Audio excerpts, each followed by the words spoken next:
Hello students, welcome to Study Khajana. I am Tanisha. Again I welcome to you on the Bernoulli theorem. ठीक है, last lecture में हमने Bernoulli theorem का prove कर लिया था. अब इसमें मैंने बोला था कि इससे आगे और भी बहुत सारी चीजें पूछी जाती हैं, तो लेट्स डू दिस. तो हम उसी प्रूफ से शुरू करते हैं.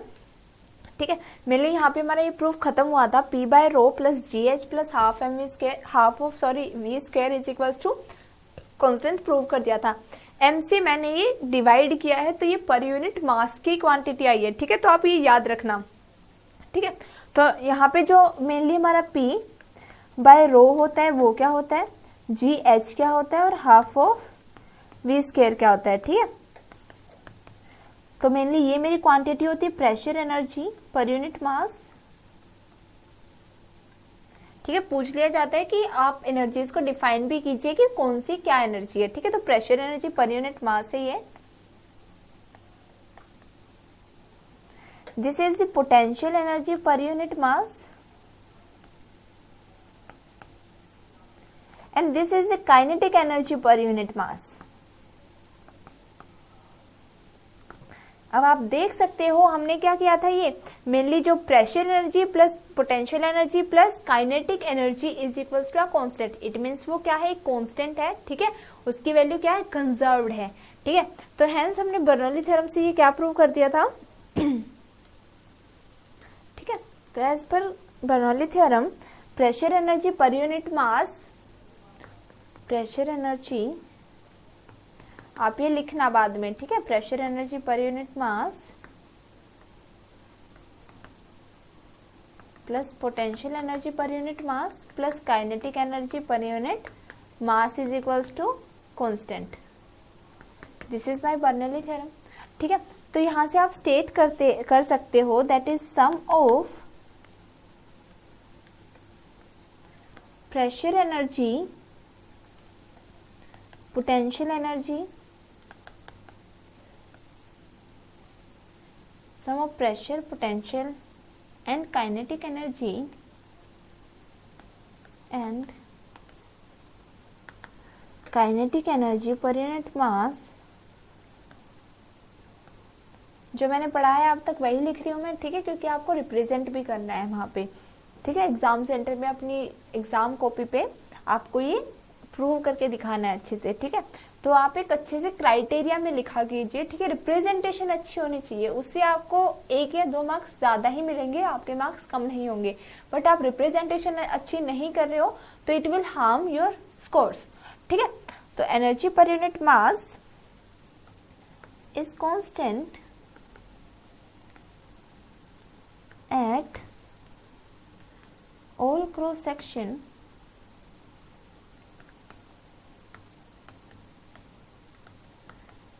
in the streamline flow of an ideal liquid. ठीक है, मेनली वो हर एक क्रॉस सेक्शन के लिए आइडियल लिक्विड के लिए हमारी जो प्रेशर पोटेंशियल और काइनेटिक एनर्जी का सम है वो कांस्टेंट आता है. ठीक है, तो यहाँ पे ये मेरा प्रूफ खत्म हुआ.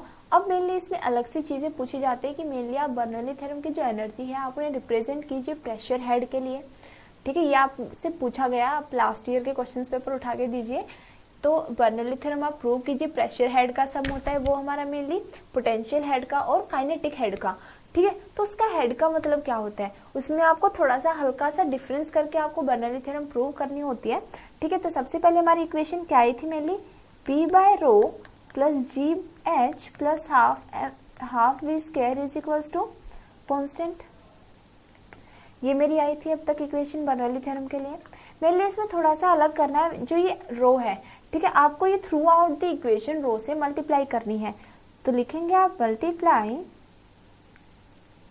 ठीक है, जब प्रेशर हेड और पोटेंशियल और काइनेटिक हेड के रूप में पूछा जाता है तो इसकी वेटेज बढ़ जाती है. ठीक है, यहाँ तक आपसे मैक्सिमम टू मैक्सिमम 5 या फिर 4 मार्क्स में पूछा जाता है, बट यहाँ तक पूछेंगे प्रेशर हेड में तो ये 6 मार्क्स तक आ जाता है. ठीक है, तो multiply this equation by rho. आप रो से मल्टीप्लाई करेंगे, you will get P by rho multiply by rho plus rho g h plus half of rho v square is equals to a constant, क्योंकि constant क्या multiply किसी एक constant से करेंगे it will also give you another constant. ठीक है, तो यहाँ से भी एक कांस्टेंट आता है। ठीक है, तो यहाँ से आप देखेंगे कि रो से रो कैंसिल आउट हुआ, then what you get, you will get rho plus rho g h plus half of rho v square is equals to constant। ठीक है, you will get this।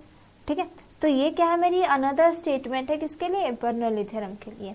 ठीक है, तो इसमें हमारा क्या बोलते हैं, जैसे ये मेरी अनदर स्टेटमेंट है, इसमें क्या बोला जाएगा कि mainly stream flow of an liquid. ठीक है, ये जो मैं आपको डेफिनेशंस लिखवा रहा हूँ 3-4 डेफिनेशंस होती है बर्नौली की, तो किसी भी डेफिनेशंस के लिए भी पूछा जा सकता है, तो आप बड़े ध्यान से कीजिए। मैंने इसमें क्या किया, मेनली मल्टीप्लाई करा है। ठीक है, तो यहाँ से इसकी जो डेफिनेशन हो जाती है, ठीक है, तो ये क्या आता है मेरी पर यूनिट वॉल्यूम के लिए। ठीक है, तो ये क्या आ जाता है मेरा pressure energy per unit volume, क्योंकि आप देखोगे इसमें क्या है, मास मेनली जो मेरा क्या था, ये m से मैंने पहले m बाई वी क्या होता है रो, तो ये क्या था रो बाय m। ठीक है, तो मेनली m से m मेरा कैंसिल आउट हो चुका था, ये रो आ गया था यहाँ से, तो जो रो क्या आता है मेनली ये क्या आता है पर यूनिट वॉल्यूम भी जब मैंने कर दिया है तो उससे आता है ये। ठीक है, तो ये पर यूनिट वॉल्यूम का केस लेते हैं हम इसे। ठीक है, ये कौन सा केस हुआ, पर यूनिट वॉल्यूम का, और ये भी पर unit volume for kinetic energy. ठीक है, तो अब मैंने ये शो कर दिया है कि ये क्या होता है कि जो मेरी potential energy, kinetic energy and pressure energy per unit volume है उनका भी सम होता है। ठीक है, तो stream flow of a liquid, the sum of pressure energy per unit volume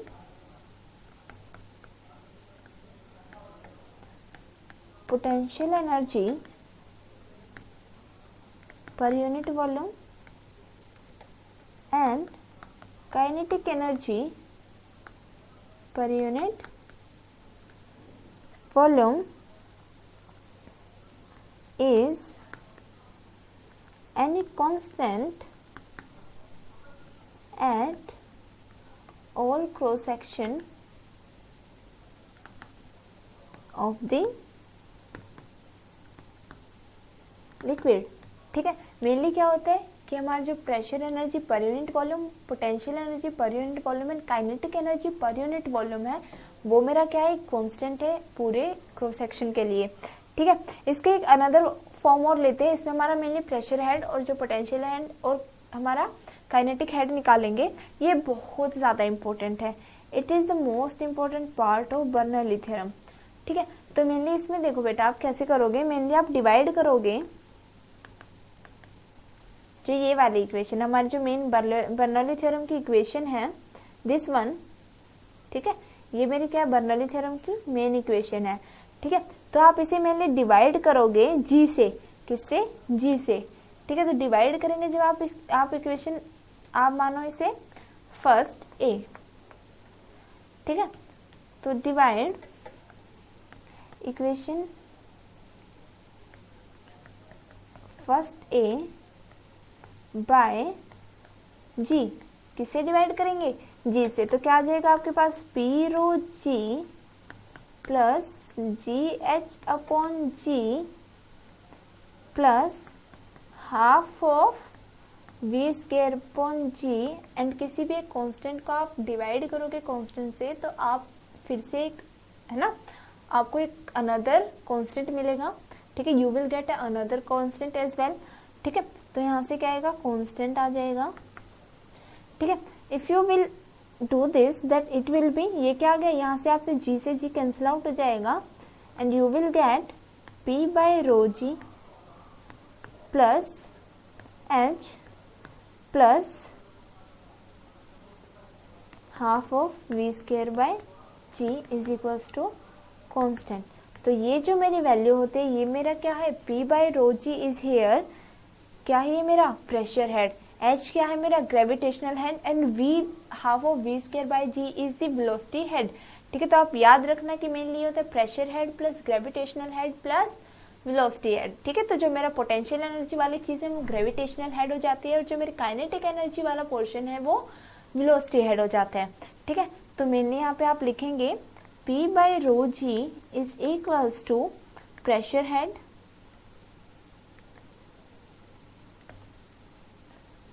H is equals to gravitational head and half of v square by g is equals to velocity head। ठीक है, तो यहाँ से आपने देखा, तो आप यहाँ से एक अनदर निकाल सकते हो। It means the all three quantities, इनकी जो मेनली हमारी जो क्वांटिटीज की हमारे जो यूनिट्स हैं, ठीक है, जो मेनली क्या है, ये मेनली डायमेंशन है डिस्टेंस की। ठीक है, तो आप ये याद रखना है, इनकी जो हमारी डायमेंशंस हैं, ठीक है, वो किसके, डायमेंशंस ऑफ डिस्टेंस। मेनली पूछा जाता है कि मेनली जो बर्नौली थ्योरम में डायमेंशंस आती है वो किसके आती है, डायमेंशंस ऑफ डिस्टेंस आती है। किसके आती है, डिस्टेंस के लिए आती है। ठीक है, इसलिए इन्हें क्या बोलते हैं, that's why it's name is head. ठीक है, तो मेनली हमारा जो बर्नौली थ्योरम को हम कैसे प्रूव करेंगे, इसके हमें अलग से डेफिनेशन अराइज होती है यहाँ पे। दी स्ट्रीमलाइन फ्लो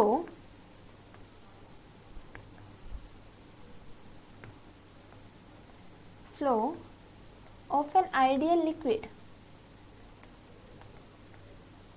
किसी भी एक आइडियल लिक्विड के स्ट्रीमलाइन फ्लो में, ठीक है, streamline flow the sum of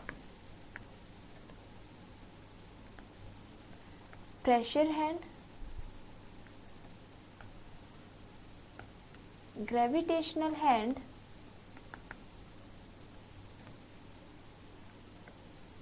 and velocity head is constant. वो क्या है, कांस्टेंट है। ठीक है, तो मेनली यहाँ से भी आप देख सकते हो। तो अगर हमारा देखो यहाँ से एक दो चीजें और अराइज हो जाती है, जैसे अगर मानो कि मेरी जो H1 is equals to H2 हो जाए, ठीक है, तो मेरी जो यहाँ पे हमारी अगर सेम लेवल पे हो जाती है, हॉरिजॉन्टल अगर कोई भी चीज हो जाती है, ठीक है, if tube is horizontal, case आता है ये इसमें, ठीक है, इफ ट्यूब इज हॉरिजॉन्टल, कई बार पूछ लेते कि जब ट्यूब हमारी हॉरिजॉन्टल हो, हमारी हाइट में बेरिंग ना हो, तो मेनली तब हमारा क्या होगा, तो जब हमारी H1 is equals to H2 हो जाएगी, वो क्या था, देखो बेटा mg H2 minus mg H1 था, तो मेनली हमने H2 माइनस H1 को H लिखा था। ठीक है, तो यहाँ से जब मेरी वेरिएशन ही नहीं होगी, जब H2 minus H1 is equals to 0 हो जाएगा, देन जो हमारा ग्रेविटेशनल हेड है वो भी क्या हो जाएगा, 0। तो मेनली जो मेरा ग्रेविटेशनल हेड है, ठीक है, at the same level gravitational head will be 0। ये याद रखना, मेनली ग्रेविटेशनल हेड मेरा 0 होगा, ना कि प्रेशर हेड या वेलोसिटी हेड। ठीक है, तो मेनली यहाँ से फिर क्या आ जाएगा मेरा, अगर मेरी ये 0 है तो जो मेरी वैल्यू आ जाएगी P plus half of rho v square आ जाएगी। ठीक है, it is also a constant. जब ये वो वाली इक्वेशन ली है, जब मैंने डिवाइड किया था डेंसिटी से, सॉरी मल्टीप्लाई किया था डेंसिटी से, तो H मेरा 0 आ जाता है, तो ये इक्वेशन जो मेरी हो जाएगी P by half rho v square हो जाएगी। ये मेरी पर यूनिट वॉल्यूम वाली है। ठीक है, तो मेनली यहाँ से भी एक अलग इक्वेशन हमारी अराइज हो जाती है। इससे हमारा क्या होता है कि अगर हमारा P इंक्रीज होता है, अगर मेरा P इंक्रीज होगा तो जो मेरा V क्या होगा, V must be decrease, V must be decrease. क्यों, क्योंकि ये दोनों मिलके एक कांस्टेंट वैल्यू दे रहे हैं। अगर एक हमारा इंक्रीज होगा तो दूसरा सिंपल सी बात है डिक्रीज होना जरूरी है, क्योंकि ये एक कांस्टेंट वैल्यू दे रहे हैं। ठीक है, तो इसका हमारा क्या है कि P हमारा इंक्रीज हो रहा है तो मेरा V क्या हो रहा है, डिक्रीज। ठीक है, तो यहाँ से मेरी एक बर्नौली थ्योरम की एक अलग से इक्वेशन आ जाती है। ठीक है, तो बर्नौली थ्योरम के लिए हम यहाँ से अलग से प्रूव करेंगे। इन दिस स्ट्रीमलाइन फ्लो, ये भी पूछा जाता है। ठीक है, ये एक्सप्रेशन में से आपसे कोई भी 2-3 चीजें निकलवा लेंगे, तो ये 4-5 चीजें जो मैंने अलग अलग तरह से आपसे बर्नौली थ्योरम के लिखवाई हैं, तो ये सारी की सारी इंपॉर्टेंट होती हैं। ठीक है, तो आप किसी को भी निग्लेक्ट नहीं कर सकते हो कि मैम ने इस पे ज्यादा नहीं बोला, इस वाले पोर्शन को ज्यादा नहीं बोला तो ये कम होगी। ठीक है, मैं नहीं बोल रही हूँ इसका मतलब ये नहीं है कि इट डजंट आ इम्पोर्टेंट। ठीक है, तो ये पूरी ही इक्वेशन हर टाइप की, हर एक इसकी डेफिनेशन बहुत ज्यादा इम्पोर्टेंट है। मैं बार बार रिपीट कर रही हूँ, तो प्लीज डू इट, ठीक है। इसे अच्छे से करना, एग्जाम में ये आती ही आती है, ये 100% श्योरिटी है इसकी कि बर्नौली थ्योरम पूछी जाएगी। यहाँ नहीं, कल नहीं, परसों आप कोई भी एग्जाम दोगे, बर्नौली थ्योरम से क्वेश्चंस आपके आते ही हैं, ठीक है। तो mainly in this streamline flow of an ideal liquid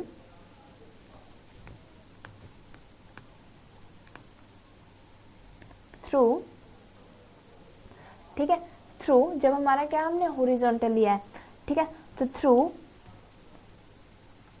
a horizontal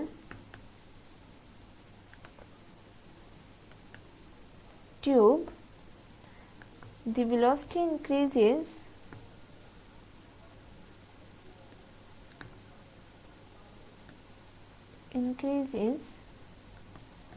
and pressure decreases and vice versa, ठीक है। और यही हमारा प्रिंसिपल भी है, मेनली हमारा ये भी हमारा प्रिंसिपल है, किसके लिए, आप इसे याद रखना, it also principle of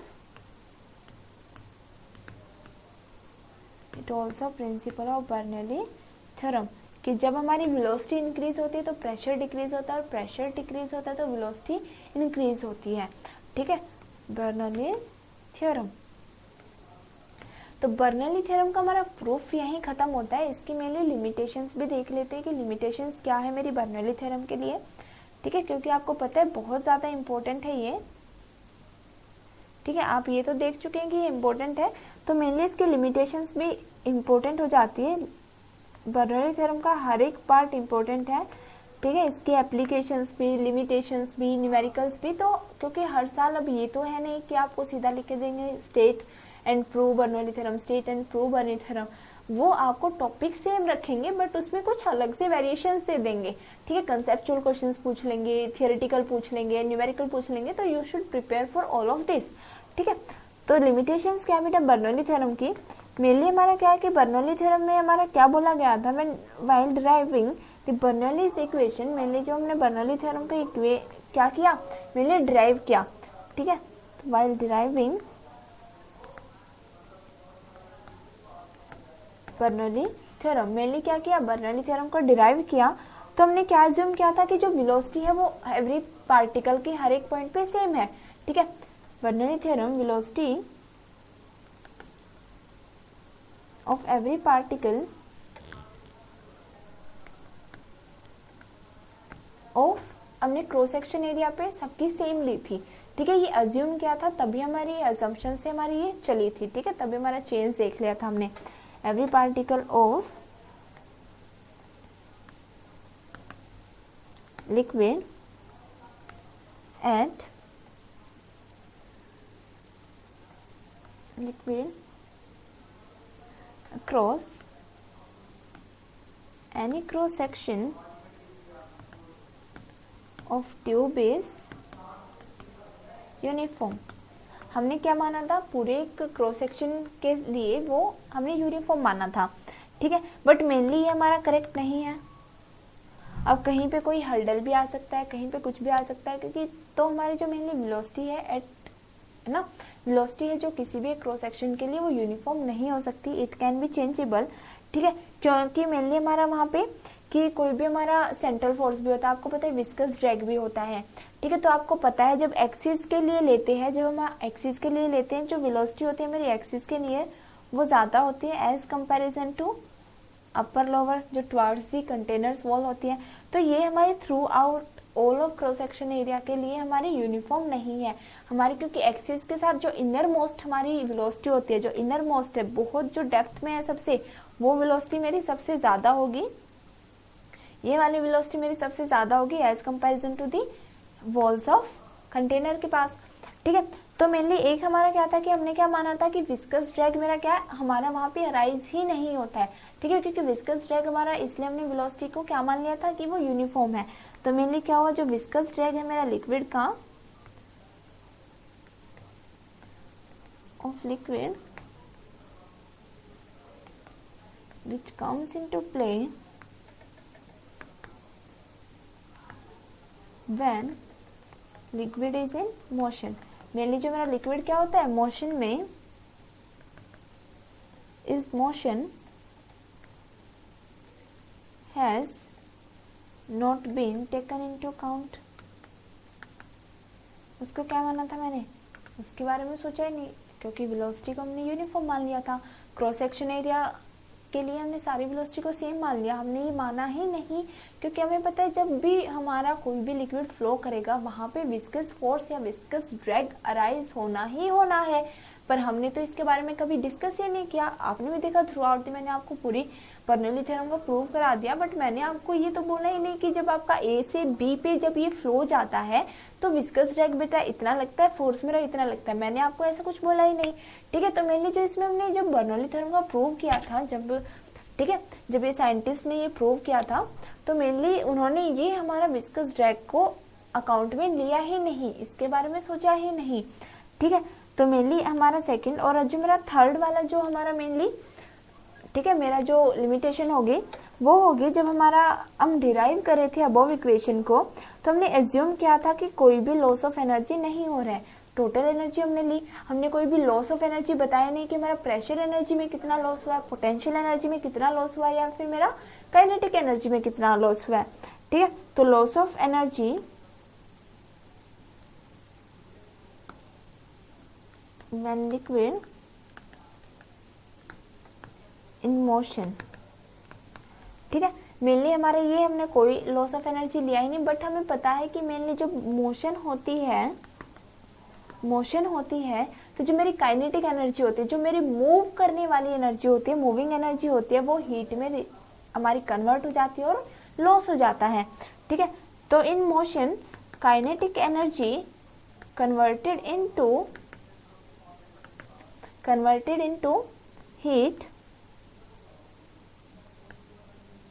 heat and lost, mainly क्या हो जाती है, लॉस हो जाता है उसका, ठीक है।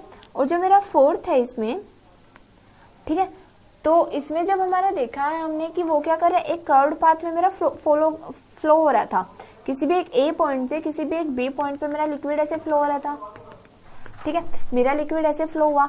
तो यहाँ से आप देख सकते हो कि जो मेरा लिक्विड फ्लोइंग है इसने कर्व्ड पाथ फॉलो किया। तो आपको पता है जब भी कोई कर्व्ड पाथ या सर्कुलर हमारा कोई भी पाथ आता है तो मेरा सेंट्रीफ्यूगल फोर्स भी हमारा अराइज हो जाता है।